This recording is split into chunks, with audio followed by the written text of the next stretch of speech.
اعوذ باللہ من الشیطان الرجیم بسم اللہ الرحمن الرحیم فکیف اذا توفتهم الملائکۃ یضربون وجوہہم وادبارہم، تو کیا حال ہوگا ان کا جب کہ ان کی جانیں قبض کریں گے فرشتے، ان کے چہروں پر ضرب لگاتے ہوئے اور ان کی پیٹھوں کے اوپر ضرب لگاتے ہوئے۔ ذالک بانہم اتبعوا ما اسخط اللہ، یہ اس لیے کہ انہوں نے پیروی اس چیز کی جو اللہ کو ناپسند ہے، وکرہوا رضوانہ، اور ناپسند کیا انہوں نے اللہ کی رضا کو، فاحبط اعمالہم، تو اللہ نے ان کے سارے اعمال اکارت کر دیے، حبط کر دیے۔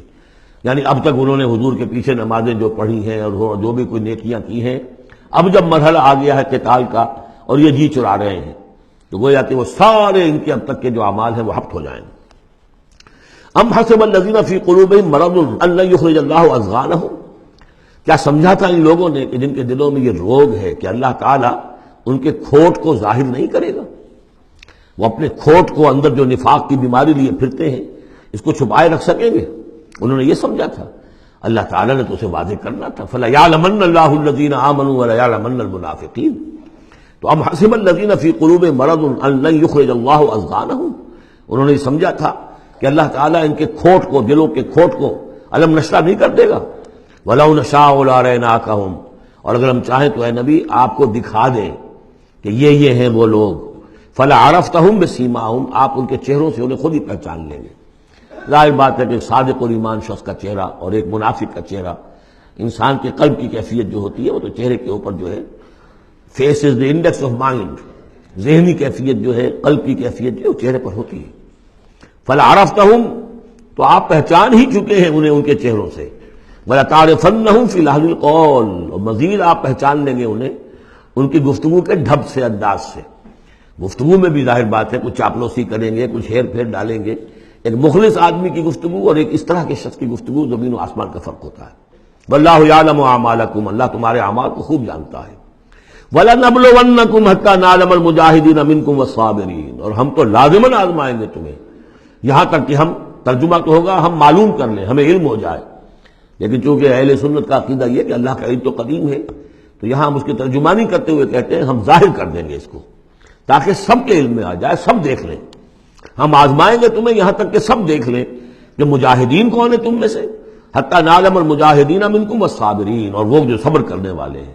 وَنَبْلُوَ أَخْبَارَكُمْ، اور ہم تمہارے سارے حالات کی پوری طریقے سے تحقیق کر لیں۔ یہ تقریباً سمجھیے کہ وہ آیت جو آئی تھی سورہ بقرہ میں، وَلَنَبْلُوَنَّكُمْ بِشَيْءٍ مِّنَ الْخَوْفِ وَالْجُوعِ وَنَقْصٍ مِّنَ الْأَمْوَالِ وَالْأَنفُسِ وَالثَّمَرَاتِ۔ ابھی وہاں چونکہ قتال کا حکم نہیں آیا تھا، اس لیے وہاں پر ابھی جنگ کا تذکرہ نہیں تھا۔ یہ تو تھا کہ ہم تمہیں آزمائیں گے بھوک سے اور جان اور مال کے نقصان سے اور ثمرات کے ضیاع سے، لیکن یہاں اسی آیت کو ایک ایکسٹینشن سمجھیے، وَلَنَبْلُوَنَّكُمْ حَتَّى نَعْلَمَ الْمُجَاهِدِينَ مِنكُمْ وَالصَّابِرِينَ، تاکہ ہم دیکھ لیں کون ہیں وہ جو واقعتاً جہاد کرنے والے ہیں، صبر کرنے والے ہیں، اور ان کی پوری طرح جانچ پرکھ کر لیں۔ إِنَّ الَّذِينَ كَفَرُوا وَصَدُّوا عَن سَبِيلِ اللَّهِ وَشَاقُّوا الرَّسُولَ مِن بَعْدِ مَا تَبَيَّنَ لَهُمُ الْهُدَىٰ لَن يَضُرُّوا اللَّهَ شَيْئًا، یقیناً وہ لوگ جنہوں نے کفر کیا اور جو روکتے رہے لوگوں کو بھی اللہ کے راستے سے اور اللہ کی اور اس کے رسول کی مخالفت میں سرگرم رہے، زدہ میں پڑ گئے، من بعد ما تبین لهم الهدى، اس کے بعد کہ ان کے لیے ہدایت واضح ہو چکی تھی، لن يضروا الله شيئا، وہ اللہ کا کچھ نہیں بگاڑ سکیں گے۔ وسيحبط اعمالهم، اللہ تعالیٰ ان کے اعمال کو بھی حبط کر دے گا۔ یعنی اس پہلے ذکر تھا منافقین کا، اب یہاں کفار مکہ کا ذکر ہے۔ ان کے اعمال کیا تھے؟ وہی حاجیوں کی خدمت کرتے تھے۔ اجعلتم سقایۃ الحاج وعمارۃ المسجد الحرام کمن آمن باللہ والیوم الآخر، اور یہ کہ بہرحال اور بھی کچھ دے، کسی نے کھانا کھلا دیا، کسی کو کچھ اور کر دیا، اور پھر یہ کہ جو کچھ انہوں نے جد و جہد کی ہے، انہوں نے بھی مال خرچ کیے ہیں، جنگیں کی ہیں۔ بدر میں آئے تھے تبھی تو بہت سے لوگوں نے، کفار نے انفاق کیا تھا، تبھی تو ساز و سامان تیار ہوا تھا۔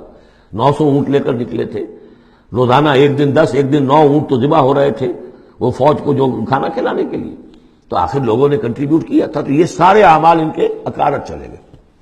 یا ایھا الذین آمنوا اطیعوا اللہ واطیعوا الرسول ولا تبطلوا اعمالکم، اے اہل ایمان اللہ کی اطاعت کرو اور اس کے رسول کی اطاعت کرو، لا تبطلوا اعمال، اپنے اعمال ضائع نہ کرا بیٹھنا۔ یعنی اب تک اگر تم نے کچھ اعمال کیے ہیں، کوئی محنت بھی کی ہے، کچھ انفاق بھی کیا ہے، کچھ اور جد و جہد کی ہے، لیکن اب جو یہ مرحلہ نیا آ گیا ہے، اس کو یوں سمجھیے اب امر حال یہ ہے، اللہ کا اس کے رسول کا جس وقت جو حکم ہے اس وقت اس کو ماننا ہوگا۔ اب حکم یہ ہے لہذا اگر اس میں تم نے کہیں پیٹھ دکھا دی تو تم اپنے سارے سابقہ اعمال کو باطل کرا لو گے. ان الذین کفروا وصدوا عن سبیل اللہ ثم ماتوا وهم کفار فلن یغفر اللہ لهم. یقیناً وہ لوگ کہ جنہوں نے کفر کیا اور اللہ کے راستے سے وہ روکتے رہے اور یا رکے رہے، یہ دونوں جیسے میں نے اس کیا کہ صدا یا صدو جو ہے یہ فعل لازم بھی ہے فعل متعدی بھی ہے. ثم ماتوا وهم کفار، اور وہ مر گئے اسی حال میں کہ وہ کافر تھے. فلن یغفر اللہ لهم، تو ایسے لوگوں کو اللہ تعالیٰ ہرگز نہیں بخشے گا. فلا تہنوا، تو اے مسلمانوں تم ڈھیلے نہ پڑو، بودے پن کا مظاہرہ نہ کرو. وتدعوا الی السلم، سیدھا سلم میں، اور تم جو اب یہ کہہ رہے ہو صلح کی بات ہونی چاہیے اور سلامتی کی بات ہونی چاہیے اور خام خواہ کی لڑائی جھگڑا جو ہے اس سے کیا حاصل ہے، یہ جو تم کر رہے ہو یہ نہ کرو. فلا تہنوا وتدعوا الی السلم، بلکہ اب جو مرحلہ آ گیا ہے اب تو سرفروشی کا مرحلہ آ گیا ہے. وانتم الاعلون، اور گھبراؤ نہیں، تم ہی سب سے اونچے رہو گے، سربلند رہو گے، غالب ہوگے. واللہ معکم، اللہ تمہارے ساتھ ہے، اس کی مدد تمہارے شامل حال ہے. ولن یترکم اعمالکم، اللہ تعالیٰ تمہارے اعمال ضائع نہیں کرے گا. انما الحیات الدنیا لعب و لہو، یہ دنیا کی زندگی تو کھیل ہے اور کچھ جی کا بہلانا ہے، اس کے سوا کیا ہے؟ آخرت کے مقابلے میں تو یہ دھوکے کا سامان ہے، دھوکے کی ٹٹی ہے. وما الحیات الدنیا الا متاع الغرور وان تؤمنوا وتتقوا یؤتکم اجورکم، اگر تم ایمان لاؤ، ایمان پر قائم رہو اور اپنے رب کا تقوی اختیار کیے رکھو، اللہ تعالیٰ تمہیں دے گا تمہارے بدلے، تمہارے اجر. ولا یسألکم اموالکم، اور وہ تم سے تمہارے مال نہیں مانگتا. مطلب یہ کہ سارے مال نہیں مانگتا یا تم سے زبردستی مال نہیں مانگتا. دیکھیے دونوں چیز ذہن میں رکھیے، اللہ مال تو مانگتا ہے. من ذا الذی یقرض اللہ قرضا حسنا، کون ہے جو اللہ کو قرض حسنا دیتا ہے؟ کتنی مرتبہ کہا اللہ کی راہ میں انفاق کرو، اللہ کی راہ میں انفاق کرو. سورہ بقرہ میں ہم پڑھ چکے ہیں انفقوا فی سبیل اللہ ولا تلقوا بایدیکم الی التہلکہ، اللہ کی راہ میں خرچ کرو، لگا دو، اپنے آپ کو اپنے ہاتھوں ہلاکت میں مت ڈالو. یہ اللہ کا مال مانگنا تو ہے، لیکن ایک تو یہ کہ جبر نہیں کیا. یہ کمال ہے محمد رسول اللہ صلی اللہ علیہ وسلم کا، اتنی عظیم انقلابی جد و جہد. کبھی آپ نے نہیں کہا کہ ایمرجنسی ہے لہذا اب سب کا مال ضبط، فلاں کا مال ضبط، کچھ نہیں. جو بھی تشویق ہے، ترغیب ہے، لیکن جس نے دیا اپنی مرضی سے دیا، سوائے ایک جنگ کے نفیر عام بھی نہیں تھی. تشویق ہے، ترغیب ہے. حرض المؤمنین علی القتال، نکلو اللہ کی راہ میں. شہادت جو ہے اس کو اپنا مقصود سمجھو، شہادت ہے مطلوب و مقصود ہے مومن، جبر نہیں کیا. یہ کمال ہے میرے نزدیک. ویسے تو کمال ہر پہلو سے ہے، لیکن یہ نکتہ بھی ذہن میں رکھیے کہ کہیں بھی کسی صورتحال میں جبر کا معاملہ نہیں آیا. تو اللہ تعالیٰ تم سے جبرن نہیں مانگتا یا کل کے کل مال نہیں مانگتا. ان یسألکموہا، اگر وہ تم سے مانگے تمہارے سارے مال، فیحفکم، اور تم پر سختی کرے اور تنگی کرے، تبخلوا، تم بخل سے کام لوگے، ویخرج اضغانکم، اور اللہ ظاہر کر دے گا پھر تمہارے اندر کے کھوٹ کو. جو تمہارا کھوٹ اندر ہے وہ زبانوں پر آ جائے گا، جیسا کہ غزوہ احزاب کے موقع پر آ گیا کہ ما وعدنا اللہ ورسولہ الا غرورا. منافقین نے یہ بات کہہ دی کھلم کھلا کہ اللہ اور اس کے رسول نے تو ہمیں دھوکہ دیا، سب باغ دکھائے. ہاں انتم ہؤلاء تدعون لتنفقوا فی سبیل اللہ، تمہیں بلایا جا رہا ہے، ترغیب دی جا رہی ہے، تمہیں تشویق دی جا رہی ہے کہ تم اللہ کی راہ میں خرچ کرو. لتنفقوا فی سبیل اللہ فمنکم من یبخل، تم میں سے کوئی وہ بھی ہے جو بخل سے کام لیتے ہیں. ومن یبخل فانما یبخل عن نفسہ، جو کوئی بخل سے کام لے رہا ہے وہ بخل اپنے آپ سے کر رہا ہے، وہ اپنے وہ فائدے چھوڑ رہا ہے کہ جو انفاق سے اسے ملیں گے. ایک کے 700 ملتے ہوں تو اگر نہیں دے رہے آپ ایک تو کس کا گھاٹا کیا؟ اپنا نقصان کیا نا. تو وہ تو اپنی جان سے ہی نفس جو ہے بخل کر رہا ہے. واللہ الغنی وانتم الفقراء، اور اللہ تعالیٰ تو غنی ہے. یہ تو تمہارے امتحان کے لیے مانگ رہا ہے تم سے، اللہ کو قرض دو. اللہ تعالیٰ تم سے صدقات بھی قبول کر لیتا ہے. وَيَقْبَلُ الصَّدَقَاتِ، صدقات قبول کر لیتا ہے. یہ اللہ تعالیٰ کی طرف سے تمہارے لیے تمہارا اعزاز ہے، اکرام ہے. واللہ الغنی، حالانکہ وہ غنی ہے. وَأَنْتُمُ الْفُقَرَاءُ، اور محتاج اصل میں تم ہو. وَإِن تَتَوَلَّوْا، یہ آیت بڑی فیصلہ کن ہے. ان تتولوا، اگر تم پیٹھ پھیر لوگے، یستبدل قوما غیرکم، تو تمہیں ہٹا کر کسی اور قوم کو لے آئے گا. ثم لا یکونوا امثالکم، پھر وہ تمہاری طرح کے نہیں ہوں گے. اب یہ ہو سکتا ہے کہ اس کا اطلاق جو ہے اس وقت کچھ لوگوں پر بھی ہوا ہو کہ جنہوں نے منافقت کی بنا پر پیٹھ موڑ لی. اللہ نے اپنے نبی کے لیے ان سے زیادہ جو ہے جانثار قسم کے اہل ایمان جو ہے وہ فراہم کر دیے. لیکن یہی آیت جو ہے اس اعتبار سے کہ حضور کی بعثت اصلی بعثت خصوصی امیین کے لیے تھی، بنی اسماعیل اور عرب کے مشرکین جو ان کے تابع تھے،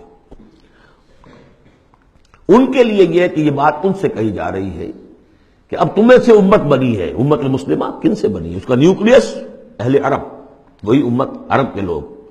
اگر یہ مشن جو تمہارے حوالے ہوا ہے کذالک جعلناکم امۃ وسطا لتکونوا شہداء علی الناس ویکون الرسول علیکم شہیدا، اگر تم نے اس مشن سے منہ موڑ لیا تو اللہ تمہیں ہٹائے گا، معزول کر دے گا، کسی اور قوم کو لے آئے گا۔ چنانچہ میرے نزدیک اس آیت کا ظہور ہوا ہے بتمام و کمال 13ویں صدی عیسوی میں، جبکہ اللہ تعالیٰ نے عربوں کو امت مسلمہ کی قیادت سے معزول کر دیا۔ 1258 عیسوی میں سقوط بغداد ہوا، ہلاکو کے ہاتھوں جو مسلمانوں پر تاتاریوں کے ہاتھوں بیتی ہے، کروڑوں مسلمان قتل ہوئے اس وقت، معمولی نہیں۔ اور آخری خلیفہ بنو عباس کا اس کو کھینچ کر محل سے گھسیٹ کر باہر نکالا گیا، جانور کی ایک کھال میں لپیٹ کر تاتاریوں نے اپنے گھوڑوں کے سموں تلے اسے کچل دیا۔ وہ گویا کہ عربوں کی کا معزول ہونا تھا امت مسلمہ کی قیادت سے۔ اس کے بعد کچھ عرصہ گزرا ہے، لیکن پھر اللہ نے وہ ایک معجزہ دکھایا کہ انہی تاتاریوں میں سے کتنی قومیں ایمان لے آئیں۔ ہے آیا فتنہ تاتار کے افسانے سے، پاسباں مل گئے کعبے کو صنم خانے سے۔ پھر وہی تاتاری تھے جن میں سے ترکان تیموری نکل آئے، ترکان صفوی نکل آئے، ترکان سلجوقی ان سے بھی پہلے آ چکے تھے، اور ترکان عثمانی، پھر گریٹ آٹومان امپائر، پھر خلافت بھی اللہ نے پھر وہاں منتقل کر دی۔ 400 برس پر خلافت جو ہے وہ بھی ترکان عثمانی کے پاس رہی۔ ان تتولوا یستبدل قوما غیرکم ثم لا یکونوا امثالکم۔ صدق اللہ العظیم۔